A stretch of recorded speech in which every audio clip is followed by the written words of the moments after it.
Hi guys, so today we're going to be taking a look at how to integrate a business process into Teams. This is a question for one of our viewers, and we'll be touching on Planner integration into SharePoint News, and Flow with use of SharePoint Lists and Planner as well, all integrated into Teams. So hopefully you find it useful as well. I'm Gavin Jones. I work for a Fortune 500 company as Transformation Manager and been working for the past year and a half on Teams training. Everything we cover is real life examples, so I hope you find it useful as well. Remember to subscribe and hit the bell icon because we've got a new video coming out every Tuesday on Teams. And without further ado, let's get into it.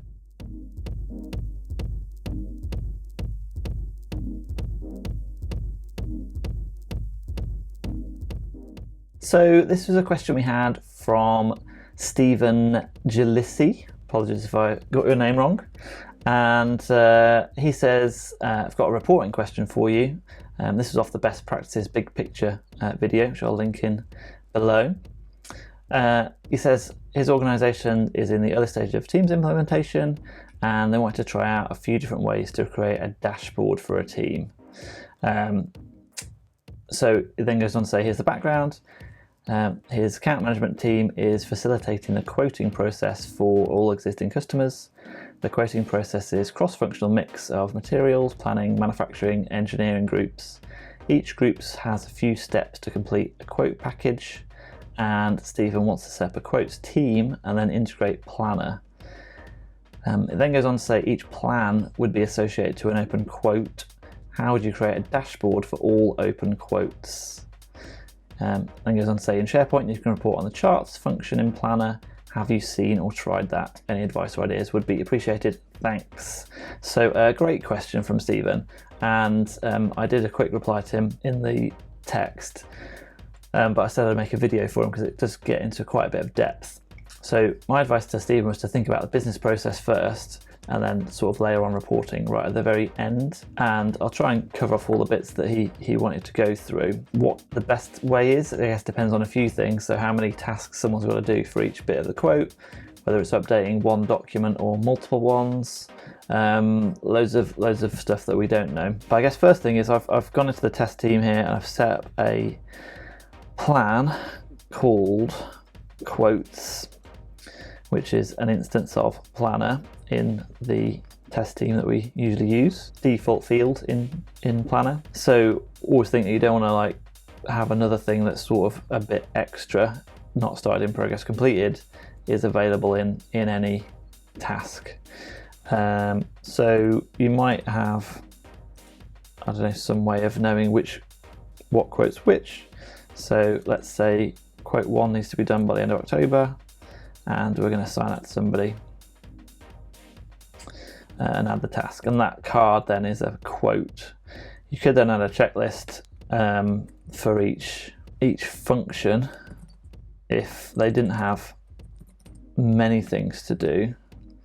So you could say materials, planning complete,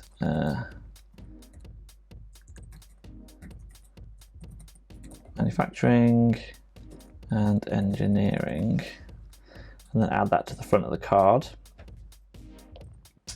And then you could add an attachment from Teams or from SharePoint and pick a file,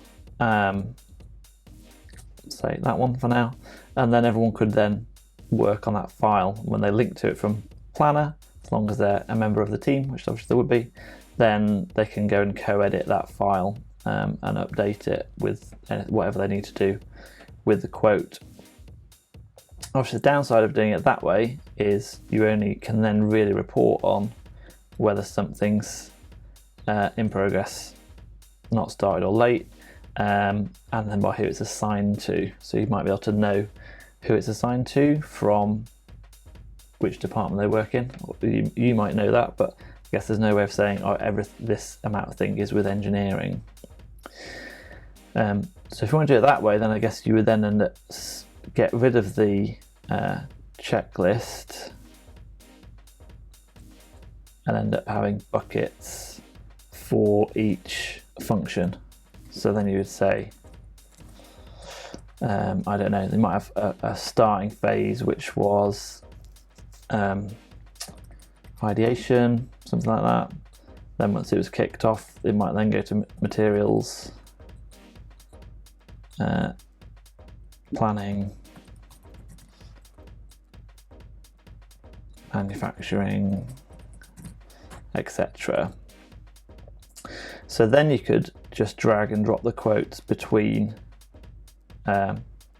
buckets to know which stage it's at, and then the reporting would work for you because you can see how many quotes are with materials, how many with planning, how many manufacturing. You could then go on to say what's done, what's been to the customer, what's been rejected, what's been accepted, etc.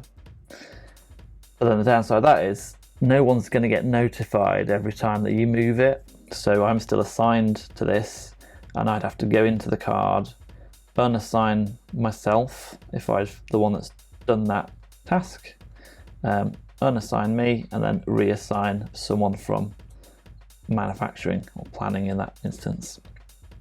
Again, if then the planning guy's gone in and completed that bit of the document they need to fill in, which is the actual work of doing the quote, then they drag that onto manufacturing. Again, no one's going to get pinged, they have to unassign themselves. And the danger is that in Planner, you've got your own instance of Planner here, and you just see all of your tasks. So then if you haven't trained everybody to do that, and if it's different between the quotes team and something else also, they might then forget and think, oh, I've done quote 1, I'll just tick it completed, and it's not gone on to the next people that need to go on and do that, the rest of that quote, and that'll just disappear. So it's not an amazingly foolproof way of doing the business process in Planner, I would say, without knowing too much about it. And it's not amazing to do your reporting either, if you wanted to see across all the quotes where they are in the phase, what's gone on, what's happened, etc. But to just finish off the Planner example, again, knowing that it's not has some downsides for the business process you want to do. Just to finish off your question about in SharePoint, you can report on the charts in Planner. I have used that myself. I think it's very useful where Planner is the right tool for the job. So I've got the home page associated with this SharePoint site pinned into the team already, which we went through a bit with the SharePoint News Connector video, which I'll link in the description. If we jump out into the website version of that, we can add a news post or a page. They're both the same thing, apart from one shows up as news and one you need to put somewhere. Add a news post. And for one project I was working on, I used to just do news pages as project updates. So if you had like a monthly meeting in this instance for what's going on with all the quotes, you could do this is the project update this month.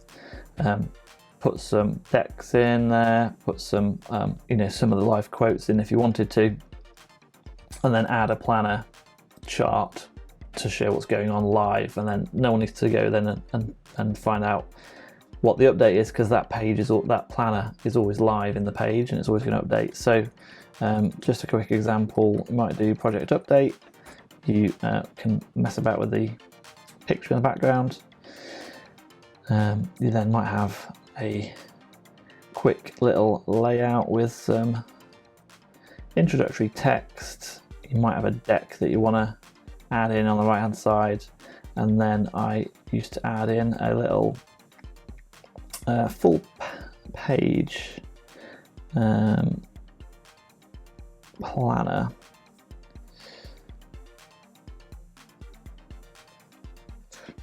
You can pick which plan you want to see, and you can see you can only pick one plan, which is why it might be difficult to report across plans. So I'll pick the quotes plan. You can embed the entire planner if you wanted to into a SharePoint page, so no one would have to even to leave that post and be able to update things. Or you can display all the charts in one go. So you've got the progress charts, the buckets, and who is assigned to what, all in one place. So that's a pretty neat way of doing some project updates without just sending out emails. Obviously some of the project updates might be quite long for a Teams post, so we'd either use Wiki to keep stuff more permanent, or SharePoint uses, which has got the benefits of all the plugin functionality, like the planner charts. What I have done, which might match your business case slightly better, which someone else picked up on one of the other videos and asked about, what is the escalations tab? What is the escalations tracker in our test team? So the escalations tracker is where we've got a approval process where it goes to a certain number of people throughout the business to say, if there's extra volume that's above our forecast, can we supply this to the customer? So first goes to demand, then goes through various functions of supply planning, and if all the materials and all the other functions sort of match up and say, yeah, we can adjust our plans to meet that customer demand, then it gets fully approved, comes back in, and then we load that into our core systems. So the way we've used Teams is to then link it up with Flow and use the SharePoint list that's in a team in the SharePoint site associated with the team to keep track of everything. So to kick off, if I open Flow,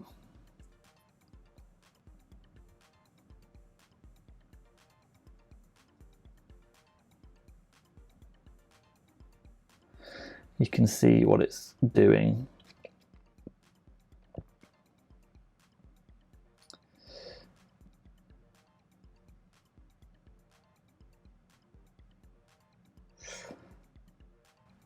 So when we create a file, actually in the main, when this went live, I changed it from created to modified because we had some issues with it not picking up the person that changed the template. So when a file's modified, not created in the final version,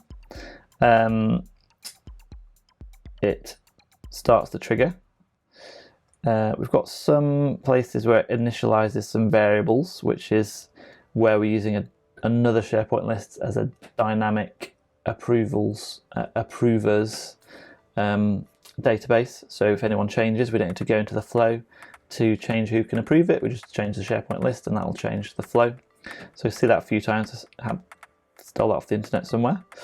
Apologies if it was you and I've not appropriated it. So it then gets the list of the first level of approvers, and then the apply to each is it just making a string out of everybody that's in the list here in the SharePoint list, and making a string of email addresses to then go on later when we do the approvals. So next step is then this series of Excel pulls. So in our template for escalations, again, you might have a different template for quotes. We've got a table for some of the key data and another table for some of the more detailed data. So it reads the table from the key data and pulls out, let's call it table 2, and in this one it pulls out the customer. So, and then we've got a step for each, so SKU, brand, reason code, and then some volume changes. So once it's pulled the data from Excel, it then creates an item in our SharePoint list. And before we get too far, just to make sure that everything's been submitted okay, it posts a message back into the team as the flow bot. Mentions the person that requested it, or put the file into that folder before it then kicks off the approval. So the reason we did it beforehand was once you kick the approval off, it can't really do anything else until that approval's happened. So I go to the first stage of approval. These initialized variables are just some of the variables we need further down the chain. But the basic gist is if the first person approves it, then it'll go and update that SharePoint list, also get the item from that SharePoint list, then update it to say this is approved, this isn't, etc. So it keeps the data the same that's the same. It changes some of the overall progress, which status has approved it. It appends the comments to the comment section and stuff like that. then post a message back to the person that approved it.